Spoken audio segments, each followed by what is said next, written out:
I opened some other Star Trek The Next Generation cards, but these are entirely different Star Trek The Next Generation cards. You can get a collector's album. What was that? 92. Oh, let's check it out.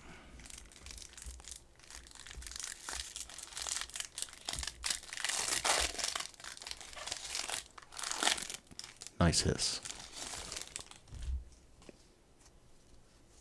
Okay. There's the transporter. The Traveler. Just had an action figure of the sky the other day. The backs. Got a little info on there. Lots of words. Too many words for my taste. There's some cool production artwork. Oh my goodness, it's the warp propulsion system. Do they really want to let us know how this works? I mean, what if the Klingons are able to copy this and make their own? We got Starfleet uniforms.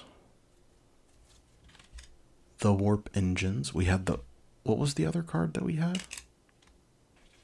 We have the warp engines, and then we have the warp propulsion system. Neat. There's Q. The Type 1 phaser. And we got a Federation Ambassador class. And the external and internal coordinate systems. Say that 10 times fast.